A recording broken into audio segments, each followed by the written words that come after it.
Bonjour mes chers élèves, comment allez-vous? Ça va bien, je l'espère. La séance d'aujourd'hui sera consacrée à une petite évaluation que je vous propose concernant le programme Nénuphar au CMA, les leçons ciblées du thème numéro 5 et thème numéro 6. Alors tout d'abord, je vous propose un petit texte tout court et quelques questions de compréhension pour ne pas embêter les élèves.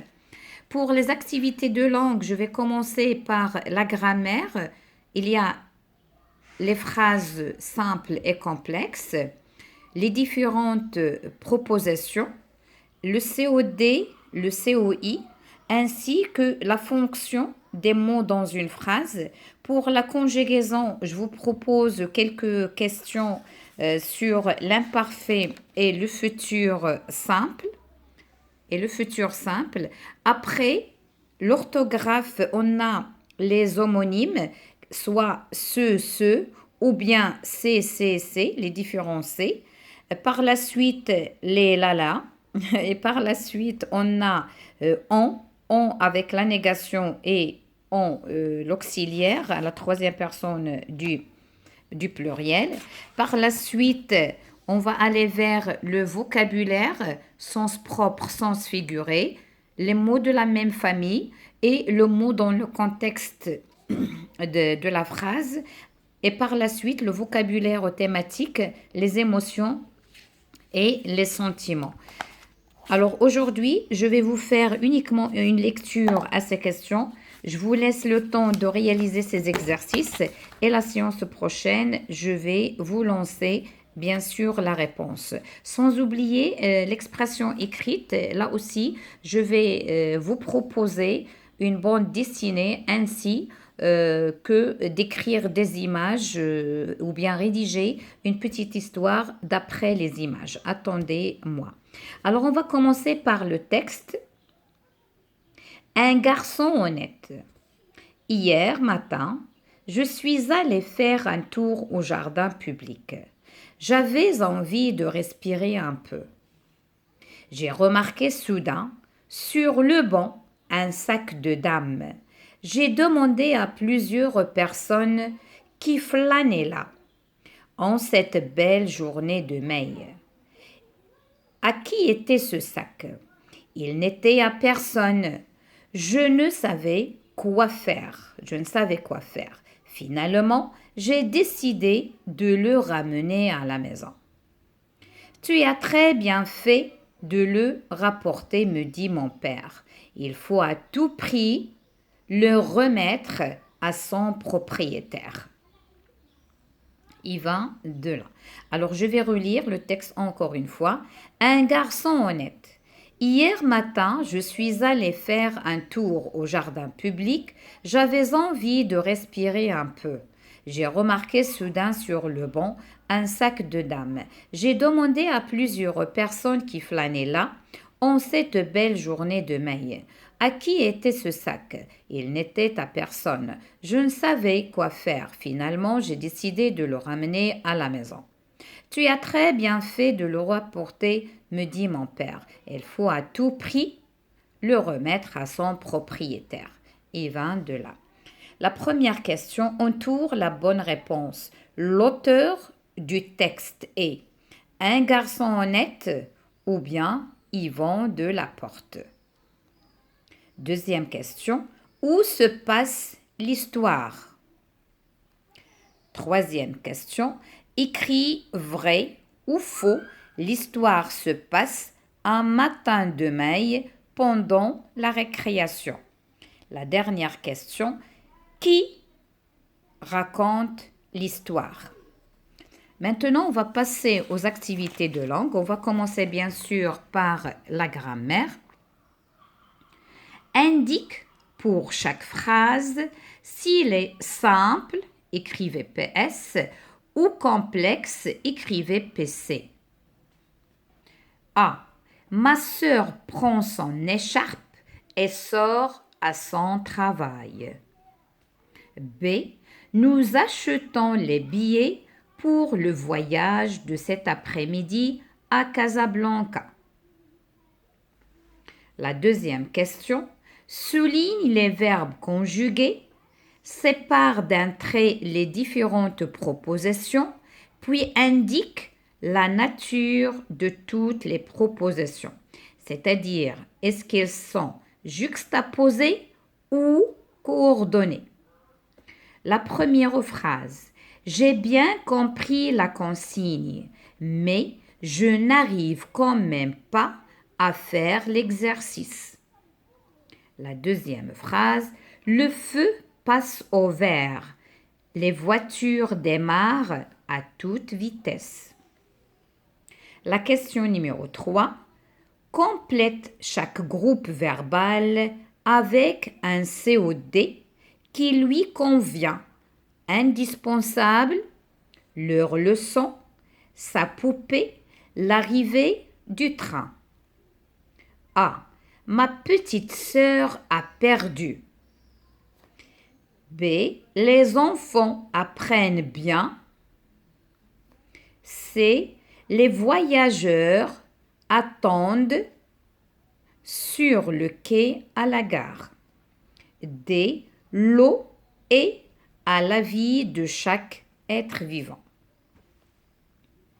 La quatrième question. Souligne les COI, c'est-à-dire les compléments d'objet indirect, et entoure les prépositions. A. Le fermier s'occupe de sa ferme. B. Elle pense à ses parents.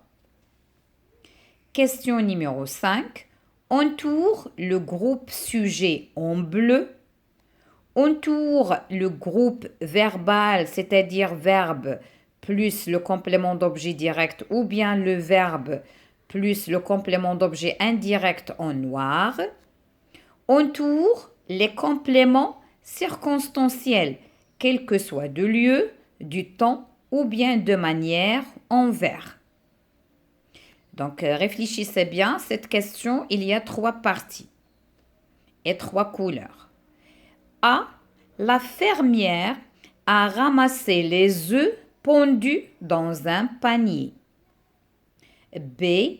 Les voisins discutent de l'entretien de leur quartier chaque mois. Maintenant, on va passer à la conjugaison. Mets les verbes entre parenthèses au temps demandé. Là, il y a l'imparfait. La première question, elle sera l'imparfait. La deuxième question, elle sera au futur simple. A. Nous, le verbe remplir le seau d'eau. La deuxième phrase, vous, le verbe être, d'accord. À l'imparfait. C'est l'élève, le verbe placer, ses cahiers dans le placard. À l'imparfait. D. Nous, le verbe crier de joie. À l'imparfait. E. Elle, le verbe prendre le bus à l'imparfait. Donc, le premier exercice tout entier, il est à l'imparfait. Je vous demande de le mettre à l'imparfait. La deuxième question, conjugue les verbes au futur simple. Maintenant, les verbes qui sont proposés ici au futur simple. La première phrase, les enfants, le verbe prendre leur sac.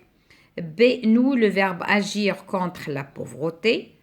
C, J, apostrophe, le verbe avoir un nouveau vélo à mon anniversaire. Tu, être au CM2 l'année prochaine.